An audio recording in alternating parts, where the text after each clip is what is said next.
Oh my goodness. Oh, no. Hello and welcome. Hello. Okay. Hello, good morning. Good morning. This is Two-Way Radio Roundtable. If you can hear me. Nelson, can you see me?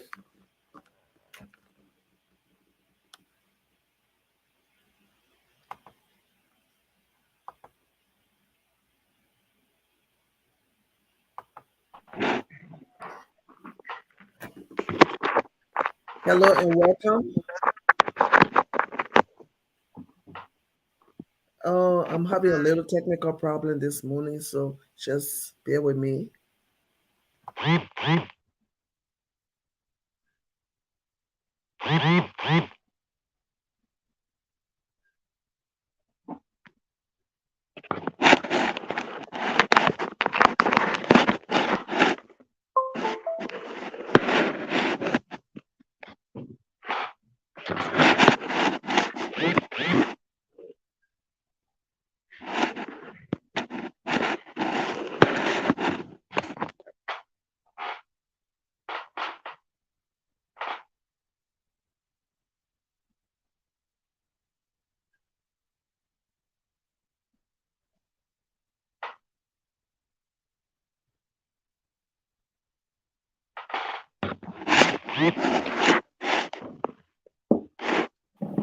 Good morning again. We say welcome to Two-Way Radio Roundtable. This morning, we are discussing the role and responsibilities of youth in Liberia's rebuilding process. So, if you are just joining us, uh, we want to say stay tuned and do us a favor, share the broadcast, and make all the comments and ask all the questions. And we will try as much as possible to be able to read your comments at the end of the program. So we say morning again, or good afternoon, or good evening, wherever you are, whatever the time is. This is Two-Way Radio Roundtable.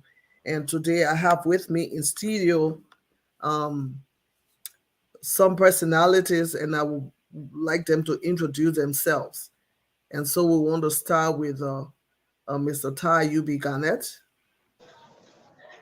Well, thanks so much, Patience. It's good to be on this afternoon, this morning, and this night, wherever you are across the world on African Actions Network, specifically talking about youth responsibilities when it comes to nation building. I think it's a good topic that we can discuss because young people are the future leaders of every country, and their involvement in the growth and development of a nation cannot be overemphasized.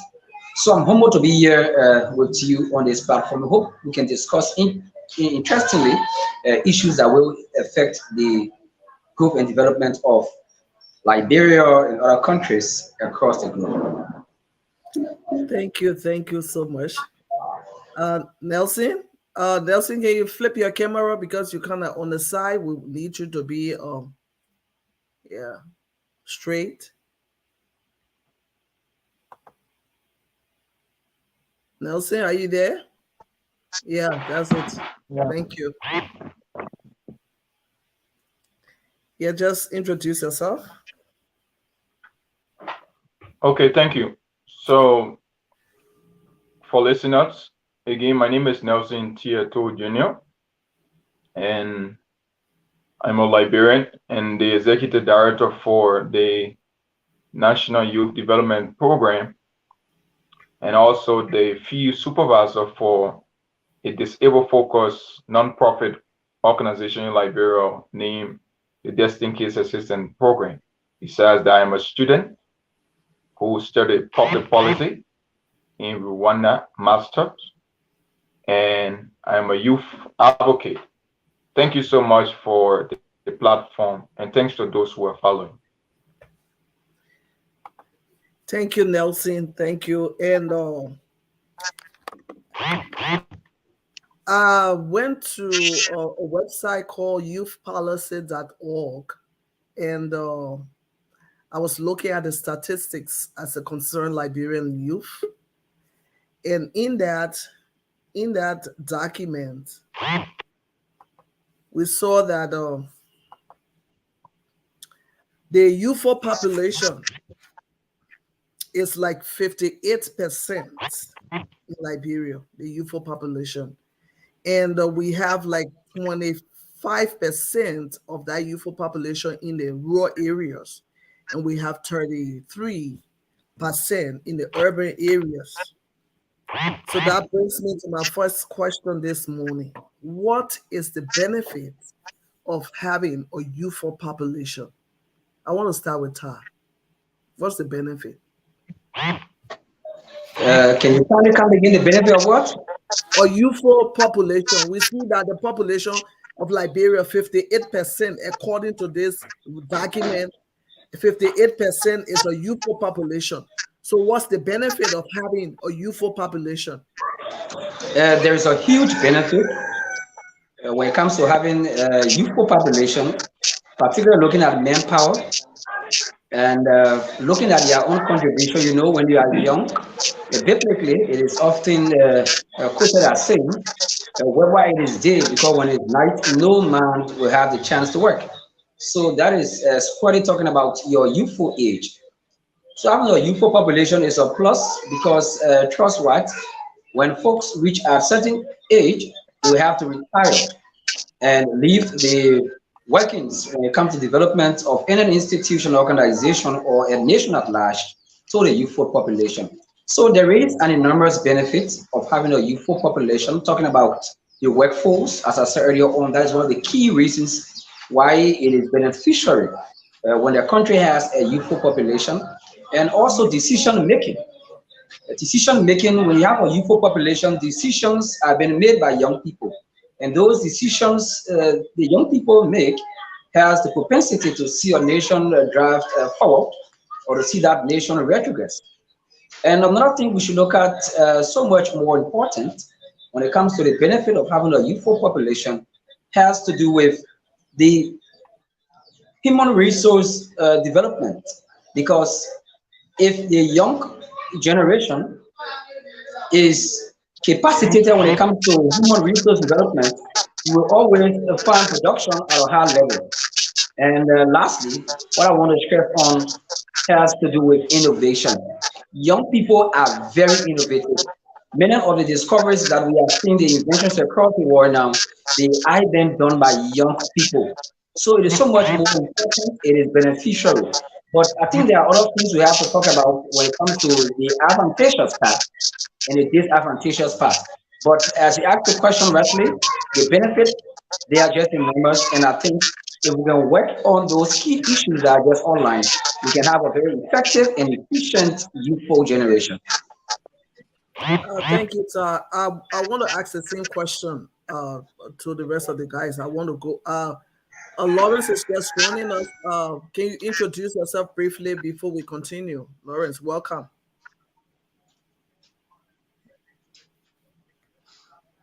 Yeah, welcome. Welcome. Am I audible?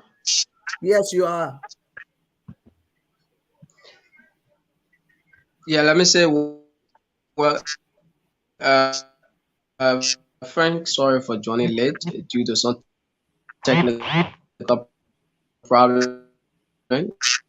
So, speak of the West African Youth Assembly, and I also the head of Dream Builders International, a youth organization that is leading the fight against drug and substance abuse in Liberia, and also a resident of Painesville. And it is my pleasure to be on this platform to talk about issues affecting young people, how we can make our own contribution towards the growth and development of Liberia. It's my pleasure to be on the platform today. Thank you, Lawrence. We were also asking the question that Liberia percentage of youth is like 58%. So, given a high percentage of the youthful population, what are some of the benefits of having such a youthful population? Yes, thank you. Recognizing the fact that this population is very youthful, and also recognizing the fact that our population is on record for always making the president electing senior government officials to the legislature and other part, and also recognizing the fact that young people are also incapacitated as it relates to taking on some level of activity across Monrovia. But it is also important that we need to recognize that young people cannot be left out of the developmental process of Liberia. And I think it is a need to build the capacity of our population.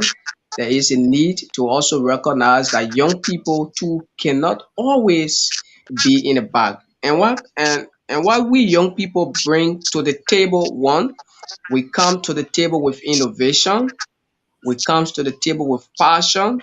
Young people comes to the table with consistency. We come to the table with a lot of energy.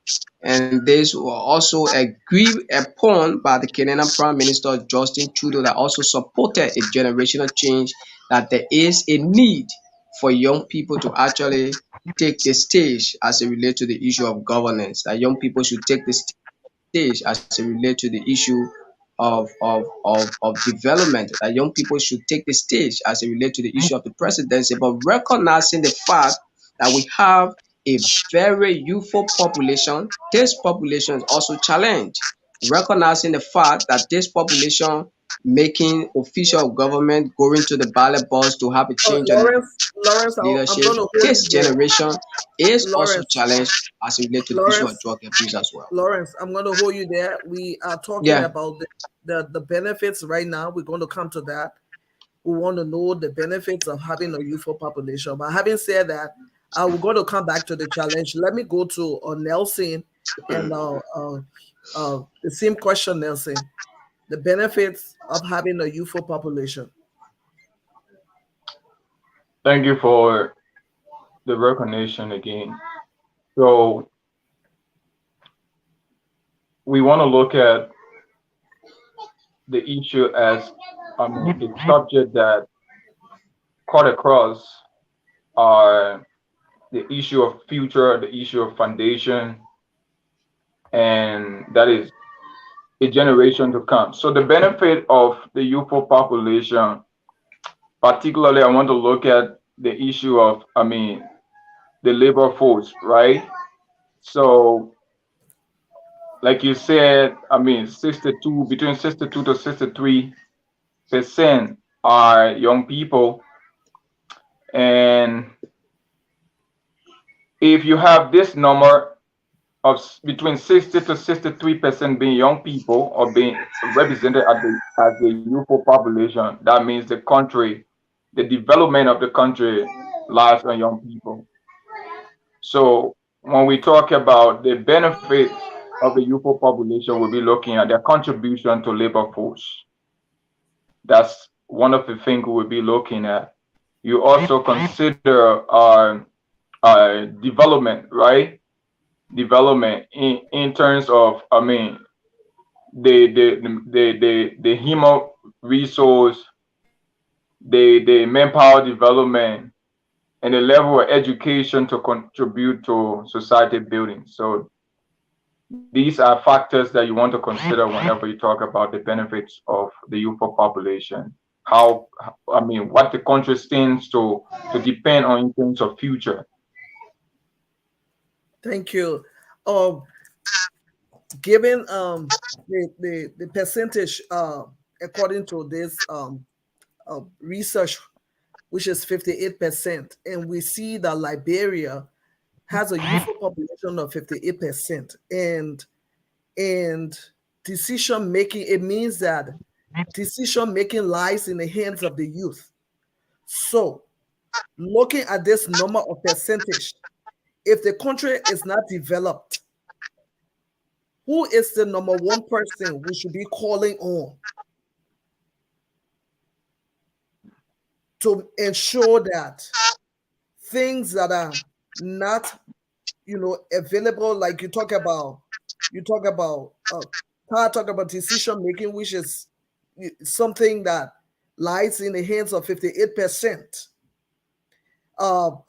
Lawrence talked about innovation and passion and consistency. You also talk about, Nelson talk about the labor force, and he talk about developing human resource and looking at the situation of Liberia. Who should we say has the power to bring the manifestation those things that we need to see in Liberia?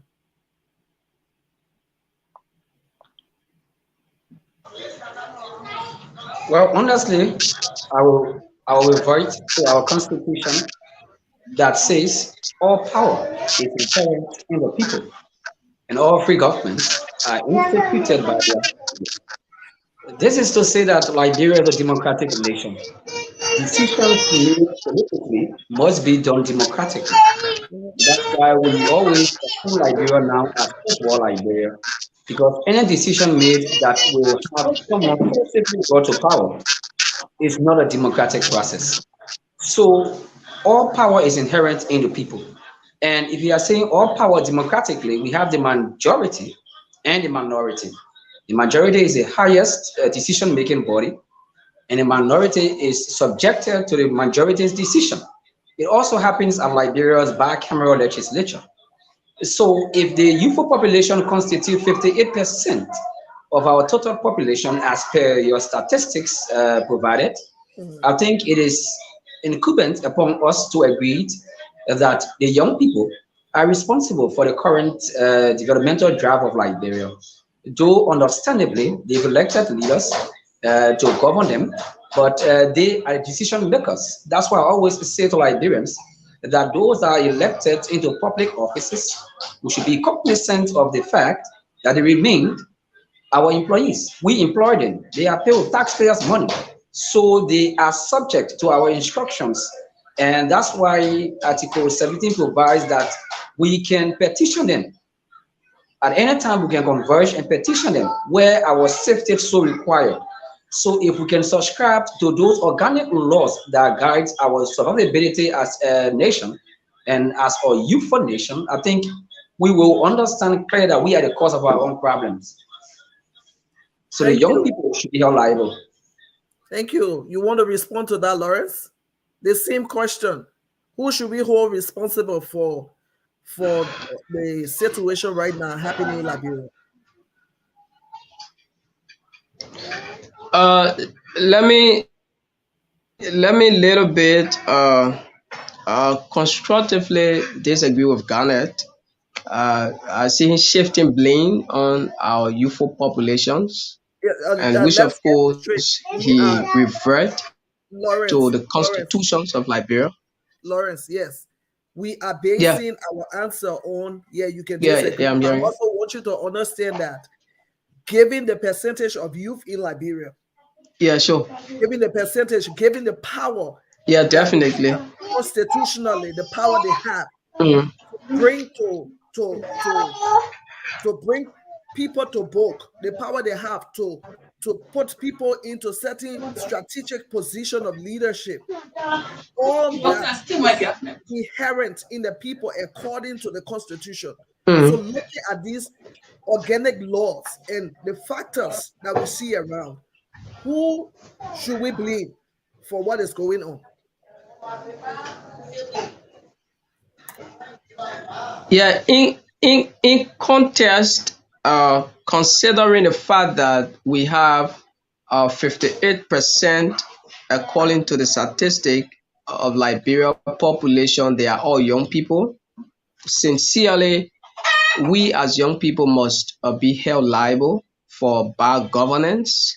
We as young people must be held liable that the law has been stabbed in the back, and sincerely, young people must be held liable for that. So that's the reason we are telling young people that the cause of what our nation is actually going through today, one way or the other, we are the ones that make the decision. We are the ones that was transported to go to Babolu and Grand Cape County was struck to go and impose leaders on other counties.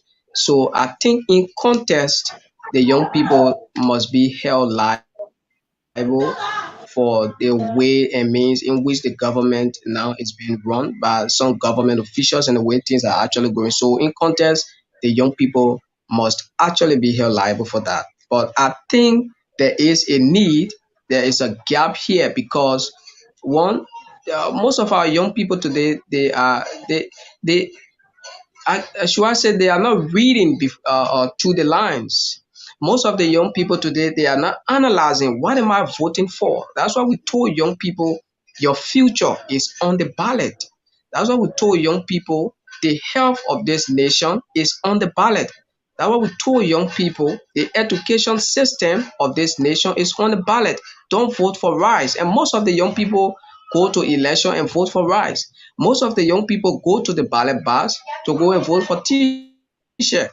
Most of the young people go to the ballot to go and vote for the $20, which of course it should not be that way. We have the power in our hands. We are making president, but we fail to make our own president. We are making representatives that are not in the interest of the young people. We are making senators that are not representing and stopping this generation in the back. So in contest, this population government of this country is being run. One third of the world population today, they are all young people. And Liberia have a very youthful growing population in the world. But young people are actually not being given the space and they have used the ignorance of young people to rise to public offices. So in context, I must agree that young people must be held liable the bad leadership, the massive education system, our bad health system, our deployable rules, our bad governance, the delay of the passage of the drug law, and all of that. So I think young people must be held accountable for that. Oh, Lawrence, I'm going to come back to you. There's something you said which we need to follow up on. You said the young people have not been given the space. But I want to go back to Yeah, Nelson. sure. Let him respond to the question and then we'll come back to you. Nelson? Yeah, Nelson. So, like you asked, or who should be held responsible for, actions? Well, there are key players in development process that you want to consider. So, while it is true that young people has a role to play, we also want to consider uh, even the old people, but particularly in the issue of, I mean, policy making. Taking into consideration policy making, you want to consider, key actors of development. That is, uh, civil society institutions. You want to consider government as a whole. You want to consider the religious group, pressure groups, and all kind of political and social economic institutions. Why? Because it is true. I want to agree that the young people has the voice, and that is wherein the democratic process come in through the powers invested in the people to elect their leaders. But at the same time, the Constitution of Liberia do not give, it do not permit the platform where, after their rights have been utilized in electing leaders, wherein the Constitution provide a medium where they can practice both, a collaboration between they and their leaders, where they can interact, where they can make policies together. So there's a two-way street. One, we let the leaders. Two, the leaders represent us when it comes to policy. The leader represent when it comes to representation and thing.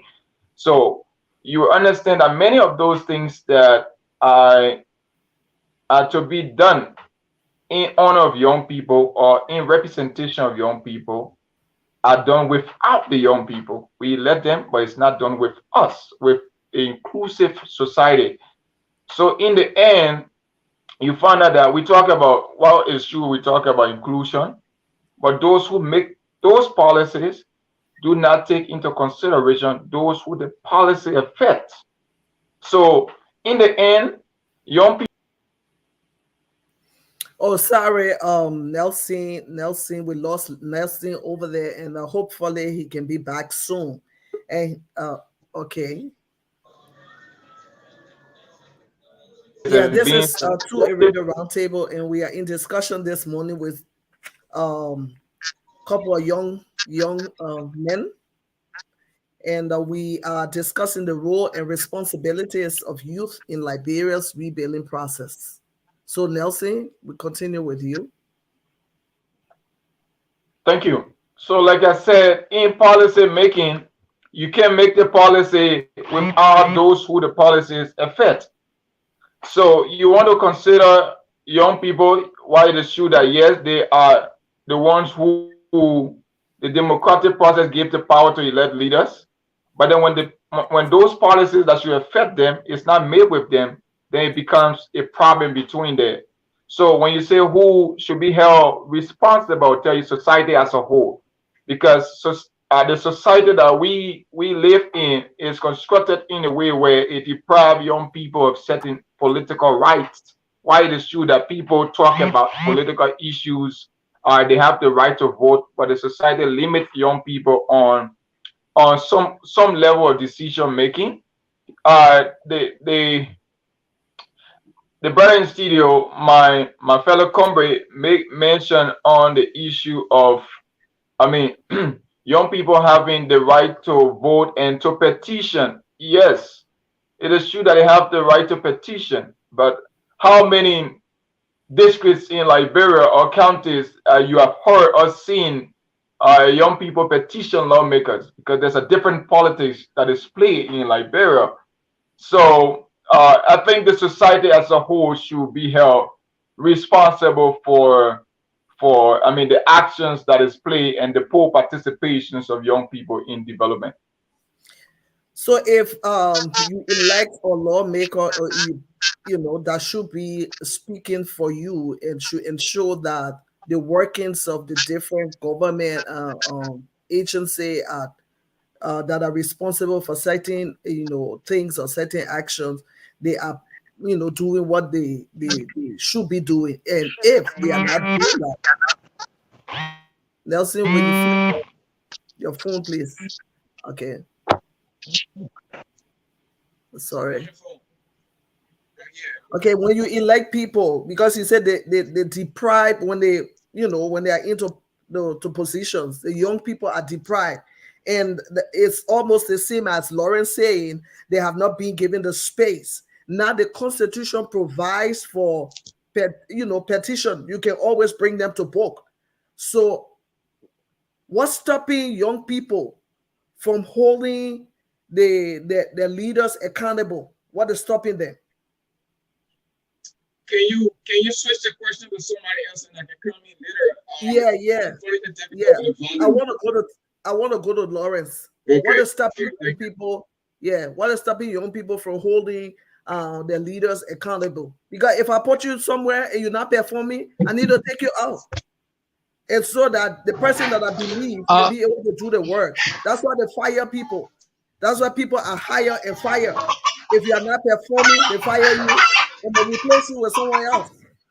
And that's the way society operates. So the question here is, what's stopping the young people from petitioning people that are not doing the work they should be doing? That are not working in their interest. Young people, we are holding our leaders accountable. Young people, let me just note that young people have been left in the back. Young people have been left out of the decision making process of this country. And let me just start by saying that we are holding our leaders accountable in 2020. the young people of Liberia. I led that campaign. We raised 10,998 signatures, and the audience to sign on that petition statement was a 62 years old lady from the Duburo market, and told us that her son went into drugs for over 10 years, and she's signing to call the government of Liberia attention as it relates to the passage of the drug law. So good numbers of that particular signature was done by young people. We held our leaders accountable, but the leaders are not listening to young people. The young people petitioned the legislature in 2020 for the passage of the drug law, and up to the latter part of this decade, there has been no drug law. We have consistently called on the legislature for a youth envoy. I'm leading a campaign now to call on President Weah to have a special youth envoy to his office. When last the President Weah went for a program and have a youth envoy to represent the interest of the young people at the level of the presidency? We have said that young people have not been given a chance. Young people have been left in the back in public policy.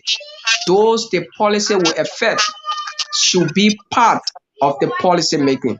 But we who the policy always affecting, we are not part of the policy making.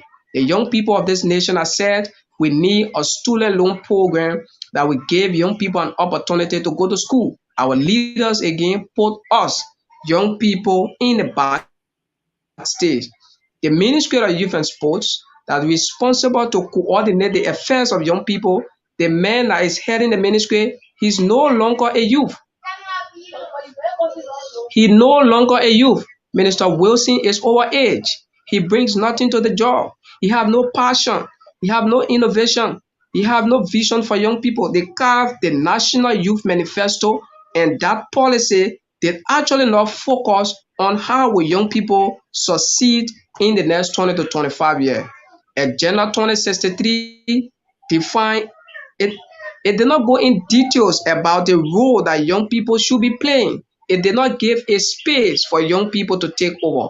When they were also having a resolution echo FIFA at the ministerial complex, I represented the young people and told members of the legislature from across Africa the only way this continent will be at ease until young people can have the chance. Again, young people have been left in the back space. The Speaker of the ECOWAS Parliament do not have a youth envoy to his office, meaning they have put young people in the back.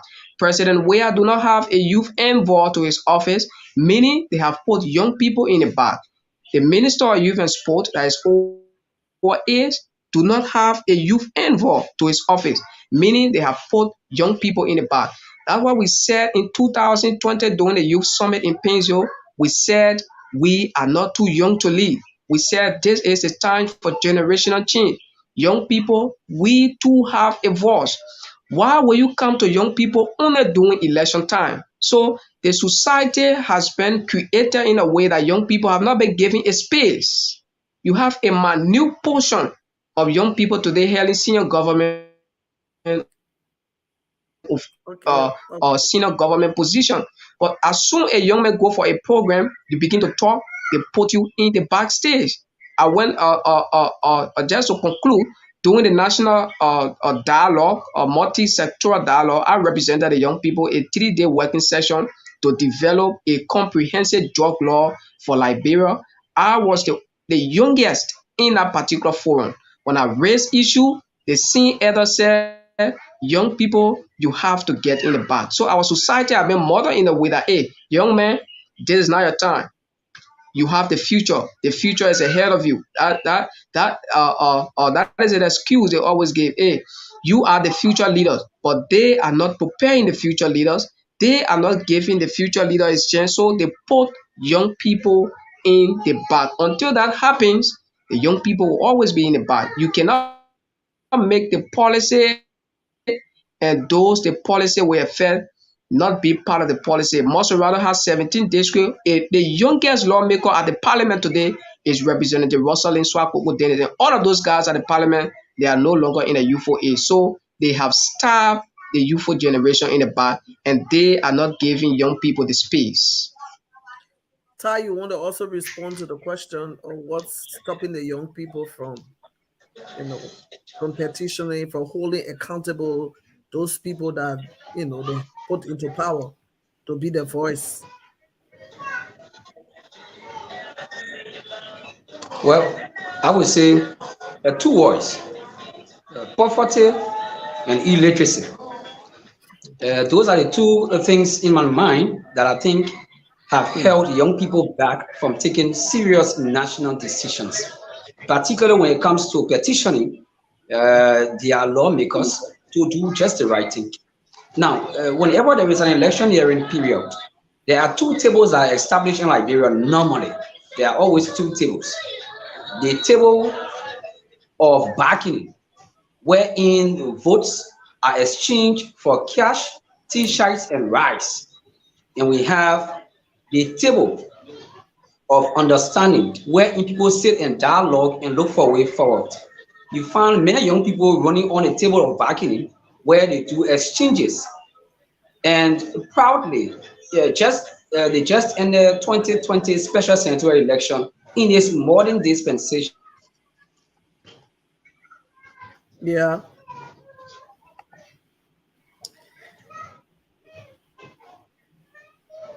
This is Two-Way Radio Roundtable, and we are in discussion with some youth this morning concerning their own role and responsibility in the rebuilding process of Liberia.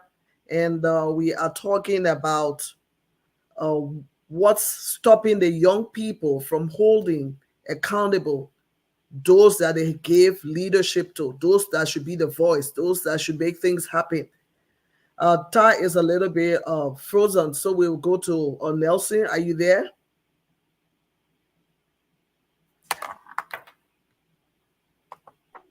Yeah, Nelson. Yeah, I'm here. Yeah, the same question. What's stopping them from holding leaders accountable?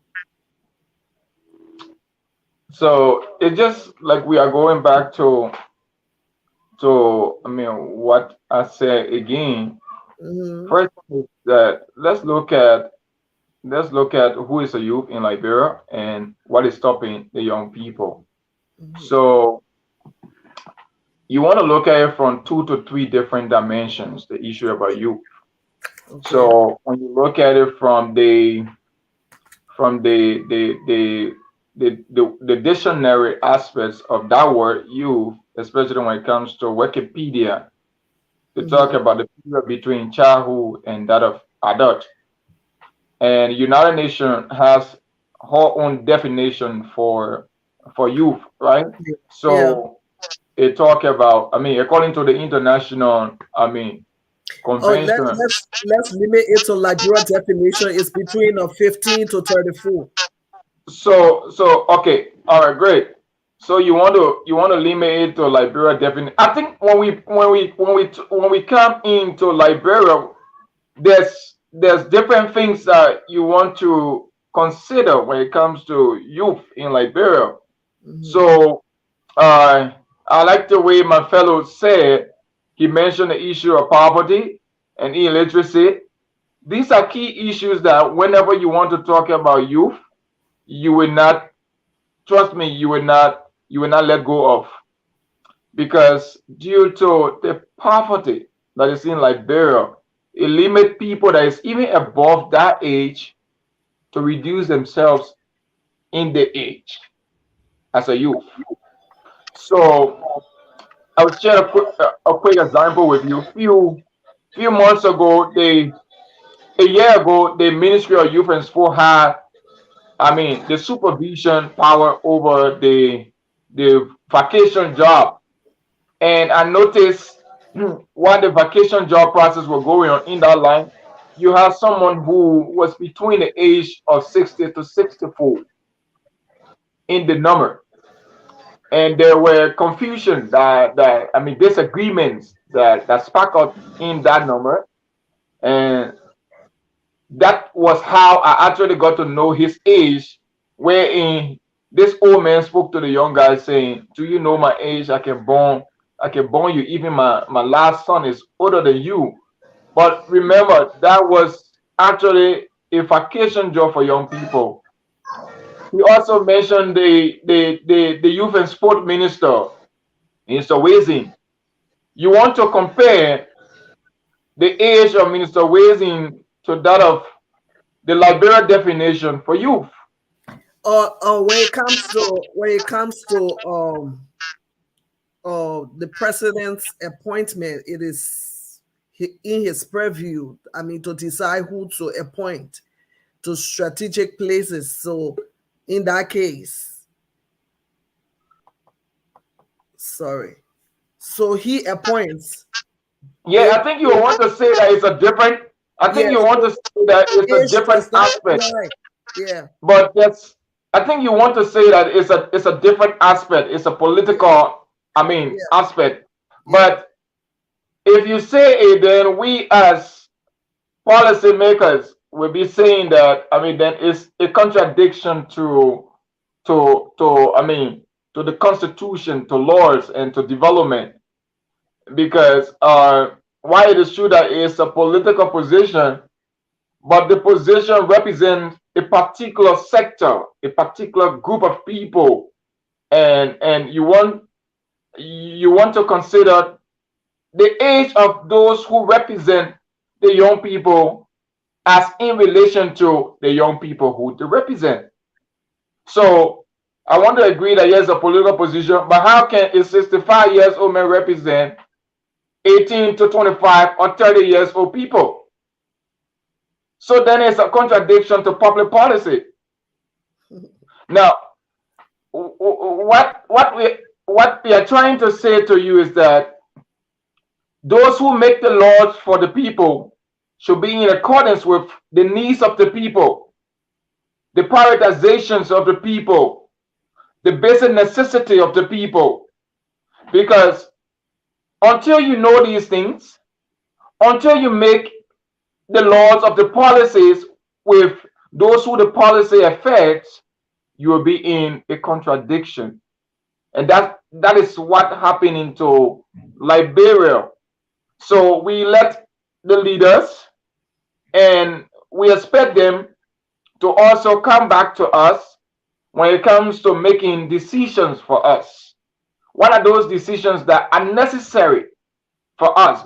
Even though at times we speak of it, but not with a large volume, and those policies are not formulated with the youth in Liberia, but except for a particular group of people who doesn't represent the vast majority and wants these policies or those things that they think it is in the best interest to affect them, for which is it's a whole different stuff. It's a whole different structure that is working there.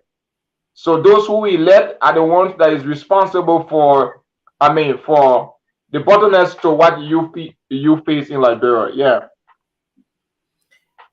You know, Ta was talking, and then he went off. Ta, you were talking about poverty and illiteracy. Those were the two things that you mentioned Yeah, before. sure. Yeah, you want to continue? Yes, let me just go on quickly. Got something running shortly at 12 o'clock. But I say literacy and poverty, owing to the fact that people are now using the divide and rule method in Africa, that is the Machiavelli method, control them, use them, and divide them. And so many of our young people do not have the opportunity. They are poor, they cannot afford, so they settle for the less. Now, let's take into consideration this much talk about June 7 protest. I did my analysis because I did a full coverage of that protest as a Liberian journalist. And I did my analysis and I got to understand that the fact that many young people in Liberia are jobless, and so they settle for almost anything. Someone will walk to you in the morning and say, "Look, I need to go on the street, wear this t-shirt, and let's go and protest." The first thing, one of the young men that have not been to school, that cannot afford to start his day, will say, "Look, let me start my day in a Liberian city." That means he needs to eat something. And anyone that feeds the belly controls the mind. And so this has been a problem in this country. It has been an age-old problem. And many of the adults are now willing to solve this problem by ensuring that youth are empowered and that they are educated. If you have the creation of more jobs where young people are taxed every point in time, they have to check the clock and run the hours. You won't find them in the streets, probably getting involved with criminality and what we call quote unquote so-called activities and stuff like that. And I think that is one of the major factors. Looking at the illiteracy rate, how many young persons want to sit and discuss the issues? What they will say to you is the fact that, look, when those people are elected into public offices or when they are appointed, they will go and do their own thing. So a hard time now that I will eat mine. They are only thinking about now, but they are not thinking about the next generation, and that is illiteracy. So I think if we can educate more young people in Liberia, build up their human resource development, if we can create a job, owing to the fact that we as young people also need to be prepared for the job market, because when preparation meets opportunity, that is success. And I think that is what we should subscribe to as young people in Liberia, yield the world over. And I'm running up because it's almost 12 o'clock. But I just want to say to Liberians that there is an age range for young people, 18 between 18 to 35. I think I stand to be corrected by my colleagues, Lawrence Deyuga, Ambassador Lawrence Deyuga, and Nelson Tier. You can correct me on that. But I think that's the age range between 18 to 35. But finally, 15, young people, 15 to self-proclaimed young people in between the ages of 40, 50, 60s, I think that is a good service to we as young people in Liberia. We need to work on that. We need to call on our leaders, have their feet to the fire to ensure that we are empowered.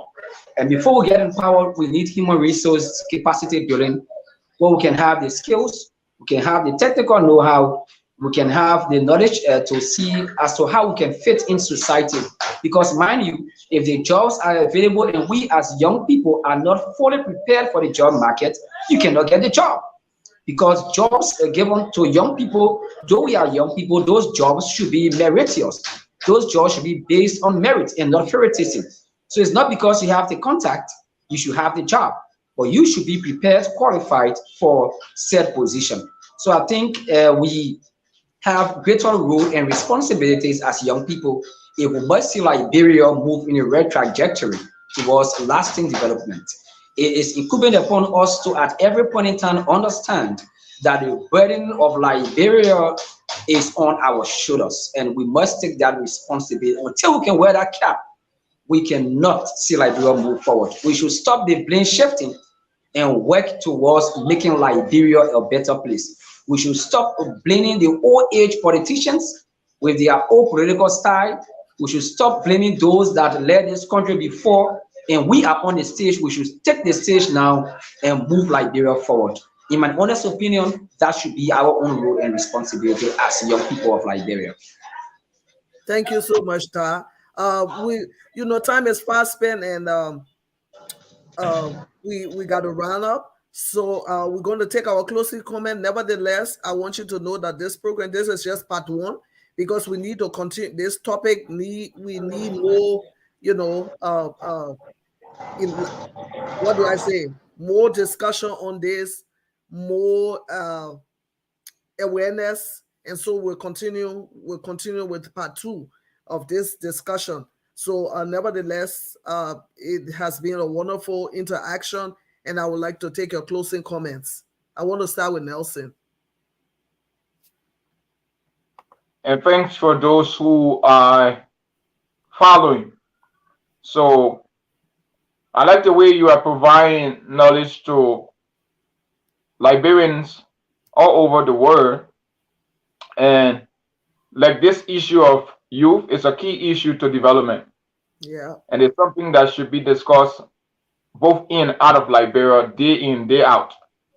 Why? Because the decisions of electing leaders, we are mostly the one, quote unquote, that those decisions really affect.